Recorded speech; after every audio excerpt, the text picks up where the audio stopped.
Hi, this is Dr. Georgia. I hope you find today's message a blessing in your life. We want to make sure that we continue to provide these video messages for you when you can't come to church, or for those of you who live in a different state, or we noticed recently we have a lot of people in even different countries who are tuning in. So if that is you and you can donate to us, we invite you to hit that donate button just below the message here.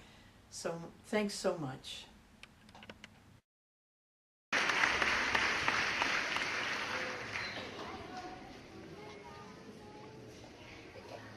All right, let me just say to our online congregation, we are now at 5 to 12. When about I should be collecting the offering and sending everybody home, and I'm just getting started. So I'm going to abbreviate the sermon today, and so for everybody, I want to tell you, get this book because it's well worth getting, and I'm not going to be able to get through everything, and because the kids back there, they have a limit. They have an upper limit as to being in that room back there. So let's prepare ourselves.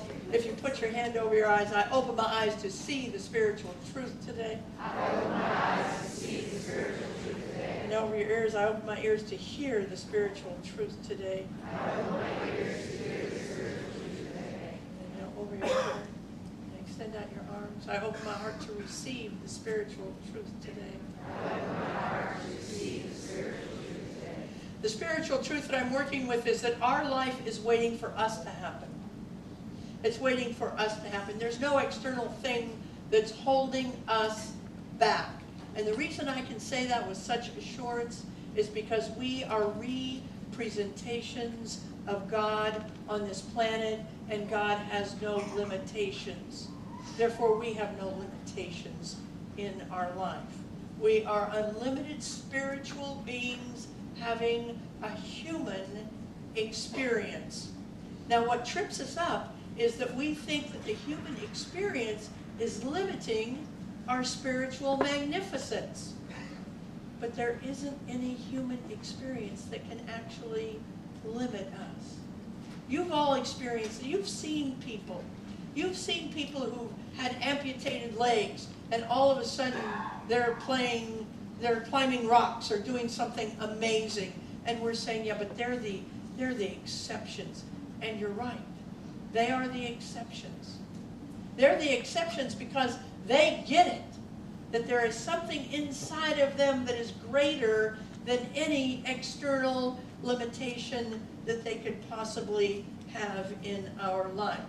See, we get tripped up because we have this unrealistic reliance on evidence that is factual, but it's not actual. We have a reliance on everything that sells newspapers, but those things that don't create a new path of creativity for us. That's what keeps us limited, is this reliance. Psalm 119 says this. It says, I run in the path of your commandment, for you have set my heart free. I run in the path of your commandment, for you have set my life free. Now, the way we would say that in CSA language is that you are obedient. I know we don't like it, but we have to use it sometimes. You are obedient to spiritual principles. Or another way of saying it is we are in harmony with spiritual principles. And when we're in harmony with spiritual principles, our life just begins to soar. Because we're not tied down to this idea that we better be careful, that we better tone it down, that we better not be too big for our britches. We've passed all that, and we've begun to soar in our life. Well, I've been working with a book called The Big Leap. And the premise, in a nutshell, of The Big Leap, I was going to do a little review. I can't do a little review this morning. So the nutshell of this book is this. All of us have an upper limit that we bump against in terms of our success or our pleasure or our happiness in our life. That we have a thermostatic setting, and it's set to a certain idea. And when we try and go beyond that idea, we get frightened. And we move ourselves back down into a comfort zone in our life. The whole point is for us to begin to live in what he calls our zone of genius all the time. All the time. In every area of our life. So we're not settling for being genius in our finance and having crummy relationships. We're not doing that. We want to be genius in all of those areas. We want to begin to take the big leap. He said, discovering what your zone of genius is the big leap. And everything else is just a little hop. We've just been hopping. We need to begin to hop, to stop hopping. If we confine ourselves to hops, we run the risk of rusting what he calls from the inside out. It's that feeling that accomplishes that utterance that is this all there is? We've all experienced that life. Is this all there is? When we're doing that, then the rusting has begun. The rusting has begun as a result of us hopping and not going out beyond our comfort zone, beyond our thermostatic setting in our life. Well, like everything else, getting to our zone of genius begins on the invisible. Everything in life begins on the invisible. It begins in mind in our life. And when we ask ourselves to make a commitment to living in our zone of genius, he recommends we use this affirmation. I commit to living in my zone of genius now and forever. That's what we need to do in the area of mind, the invisible. Because I'll tell you what, you will not get to your zone of genius without this. Without going to that notion that it all begins in mind and that I can, in fact, live in my zone of genius. So we're going to say that together. Now, I've married enough people to know that I can't give you a whole sentence to say because you'll go brain dead in the middle of it and then you get all nervous and sweat over your tuxedo. It's all a big mess. I've learned not to do that anymore. So I'm going to do it in 3 chunks. I commit to live in my zone of genius. Now and forever. I commit to live in my zone of genius. Now and forever. So we invite you to say that every single day. Begin to work on your subconscious. Even if you think you're just taking time up, go ahead and try it. Because here's the thing. Once we step into our zone of genius, once we commit to it, and we're willing to do it, it means we have to step out of the comfort zone. And when you step out of your comfort zone into your zone of genius, a bridge will appear. And that bridge is held up by 4 questions. Are you ready for the 4 questions? Because I'm going to run through them quickly. First question is this. What do I most love to do? What do I most love to do so much that if I did it for a long period of time, an extended period of time, I would not get tired or bored? What do I love to do so much that if I did it for a long period of time, I would not get tired or bored in my life? See, and it doesn't just mean about making money.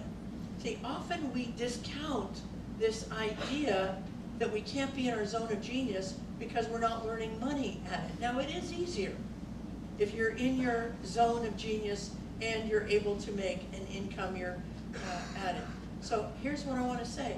If you are spending 8 hours a day and you are not in your zone of genius, you are in your zone of competence, you're in your zone of excellence even, but you're not in your zone of genius, don't quit your job yet.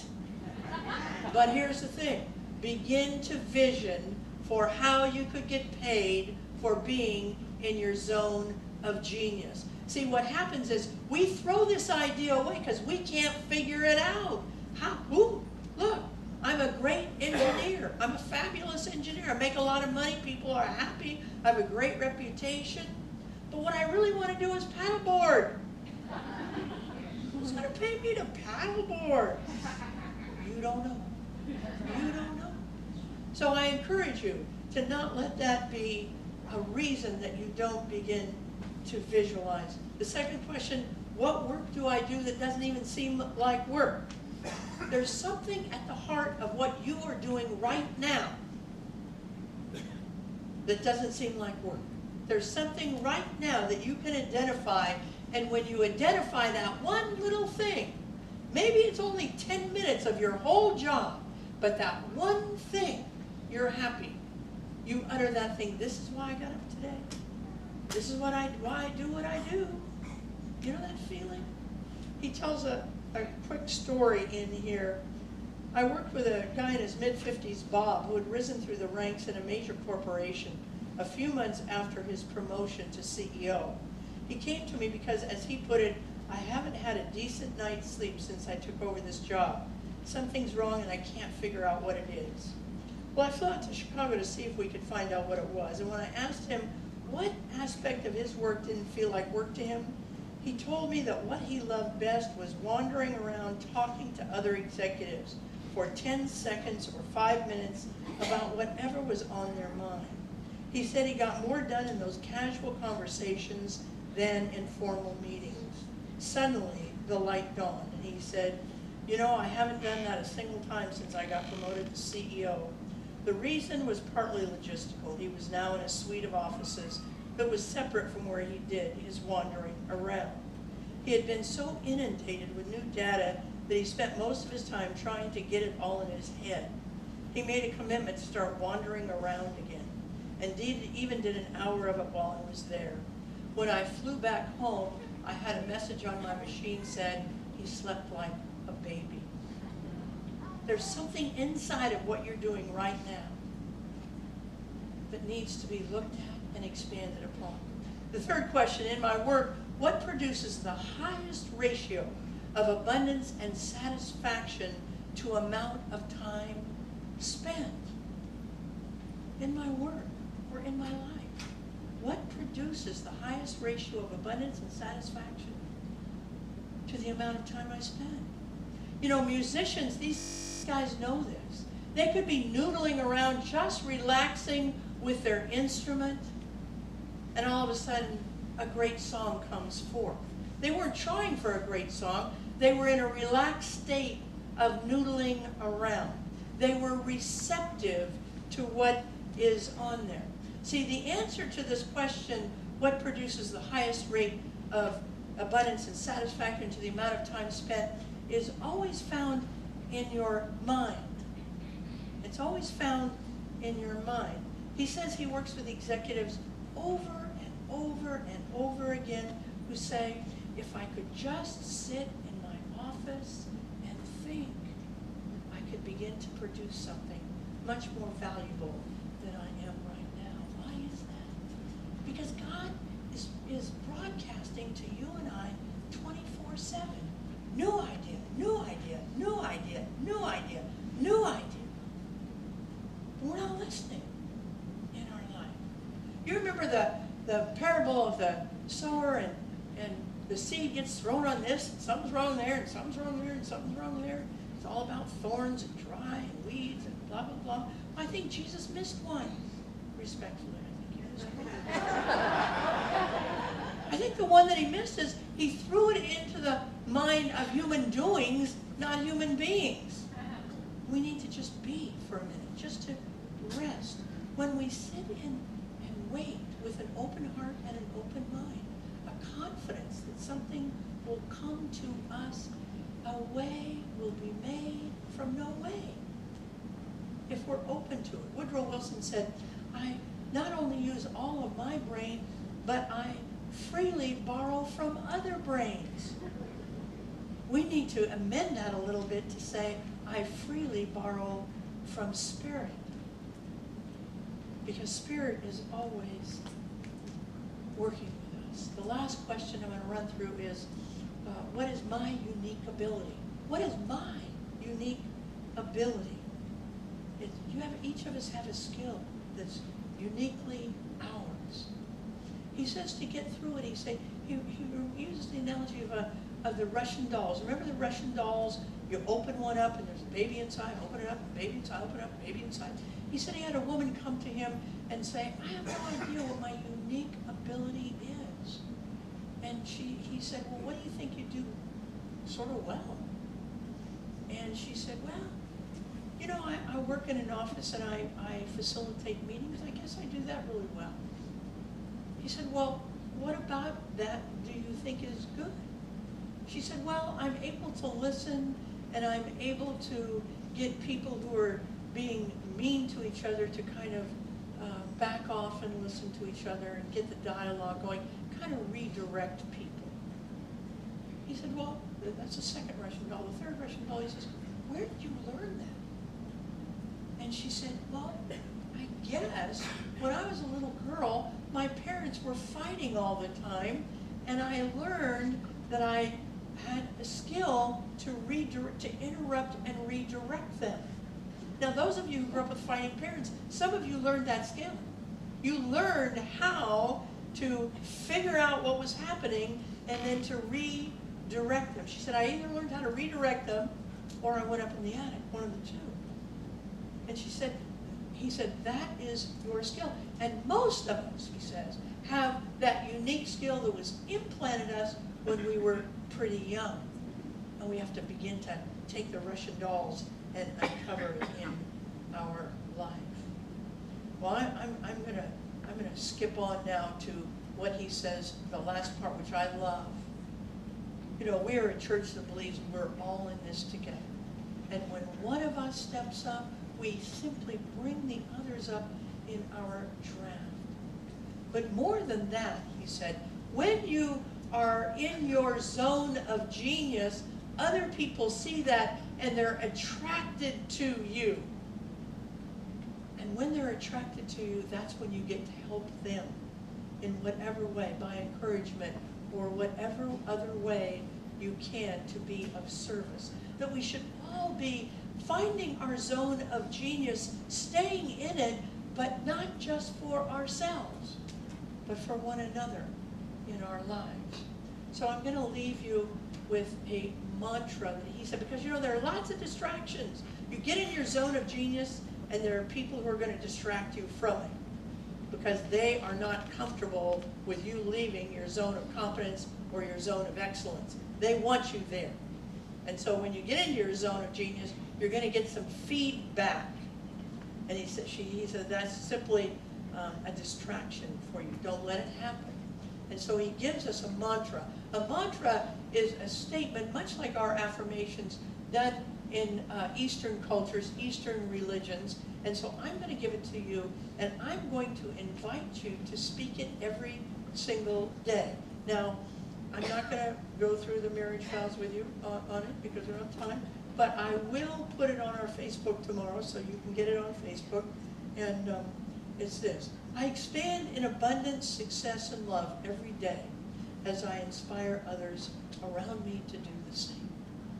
I expand in abundance, success, and love every day as I inspire others around me to do the same. That's a powerful statement of mantra. And here's the thing. A lot of us, when we read this, we think, how? Your job is never how. Never how. It's simply to speak and declare a truth, and God has your back. It might take a minute, but it will find you if you're open to it. Well, let's take this quick message. One more time. I expand in love, and I expand in abundance, success, and love every day as I inspire others to do the same. All right. Let us take this message into prayer, knowing that there is a powerful love, and it's right through me. As Dr. Mary says, we just get out of the way and let it come through us. We get our self-consciousness out of the way. We get our regrets out of the way. We get our remorse out of the way. We get everything out of the way and just let it run I release his word into the law, and together we stand.